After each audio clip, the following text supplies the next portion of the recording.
Bonjour, j'espère que vous allez bien. Je suis content de vous retrouver. Aujourd'hui, on va parler de la lumière, des bienfaits sur la santé. C'est un sujet qui m'intéresse particulièrement. Souvenez-vous que les conseils que je vous donne aujourd'hui ne remplacent pas les conseils d'un professionnel de la santé et je vous encourage à en consulter un si vous avez des questions. Vous allez trouver plusieurs conseils que je vais vous donner aujourd'hui et d'autres dans mes livres, notamment dans mon livre Lève-toi et marche et aussi dans mon livre Va prendre l'air. Il est question notamment de la respiration.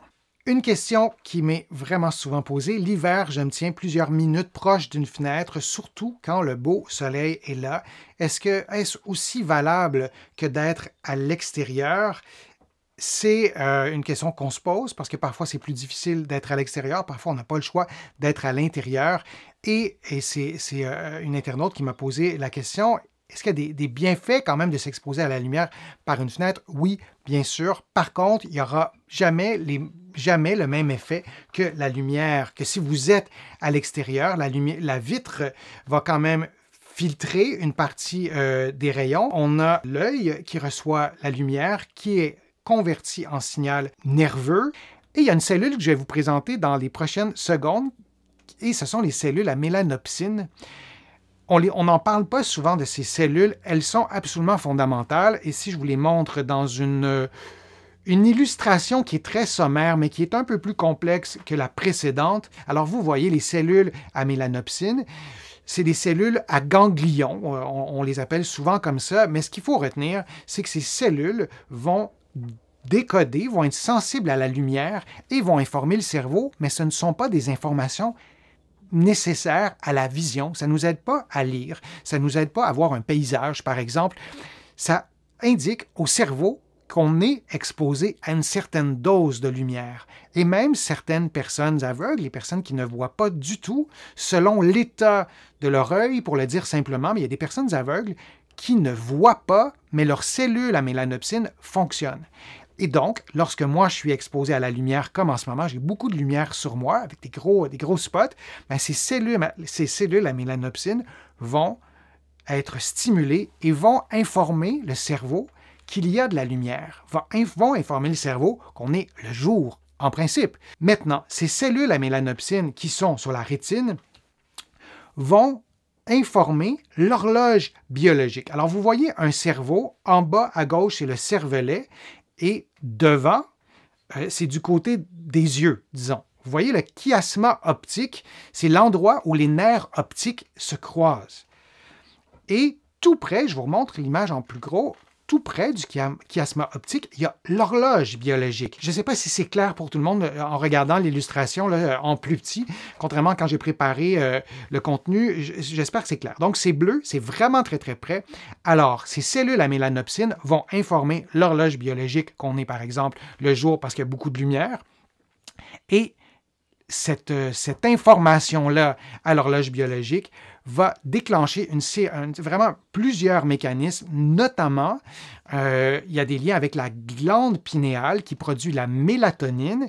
C'est l'hormone qui nous permet de dormir, qui, lorsqu'elle est sécrétée, va nous plonger dans un état d'endormissement, comme lorsqu'on s'endort un peu en fin de soirée. Et la lumière qui frappe nos yeux, la rétine, les cellules à mélanopsine qui va informer l'horloge biologique, bloque la sécrétion de mélatonine. Oui. Donc, c'est absolument fondamental. Alors, ces cellules à mélanopsine, ça nous permet de stimuler des endroits très précis dans le cerveau, notamment liés directement à l'horloge biologique. Alors, il y a vraiment plusieurs avantages de la lumière sur la rétine. L'humeur, et on le sent lorsqu'on va à l'extérieur, lorsqu'on va marcher, on s'expose à la lumière sans faire une activité physique d'intensité soutenue, par exemple. On est seulement marché, parfois on est seulement assis. Ça fait du bien. Ça a des liens avec plusieurs hormones, le cortisol, par exemple, la sérotonine aussi. Ça a vraiment un lien très fort avec la santé mentale.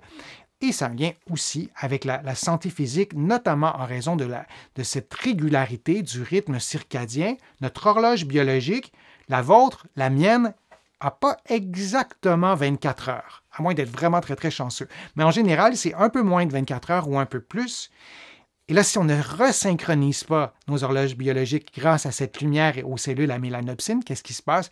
Il y a un certain décalage qui s'installe, on est un peu déphasé. Alors, de s'exposer à la lumière naturelle, ça permet de resynchroniser cette horloge centrale, cette horloge biologique que je vous ai montrée, et de là en découle beaucoup d'effets sur la santé.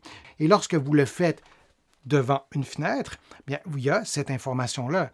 Et selon l'ensoleillement qu'il y a dans cette journée-là, bien, vous avez une certaine quantité de lumière qui vous apporte des bienfaits. Donc, ce n'est pas inutile. Si on pense aux effets sur la rétine, bien oui, il y a des bienfaits de la lumière, même si on est exposé, même si on est derrière une vitre. Par contre, le temps d'exposition sera peut-être réduit, mais c'est une façon peut-être de compenser notre manque d'exposition à la lumière naturelle. Mais si on pense en termes de luxe, cette quantité lumineuse qu'on reçoit, cette unité de mesure, bien, ça devient quand même beaucoup plus faible que de profiter des rayons du soleil en étant en plein air, en étant à l'extérieur. Je vous remercie d'avoir été là. Je vous remercie de vos questions. J'espère que les informations que je vous ai présentées vous ont été utiles.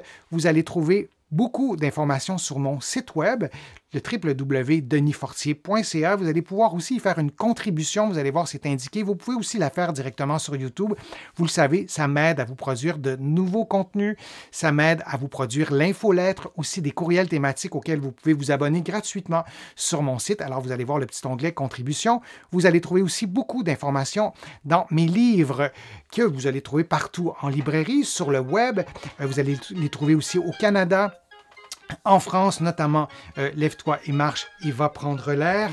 Et vous allez aussi trouver beaucoup d'autres informations dans mes vidéos. C'est toujours un plaisir de vous présenter ces informations-là. N'hésitez pas à les commenter, à me poser des questions. Je les lis toutes. J'essaie de répondre à certaines et je les garde toutes pour de prochaines vidéos. Alors, à bientôt pour un prochain direct, pour une prochaine vidéo.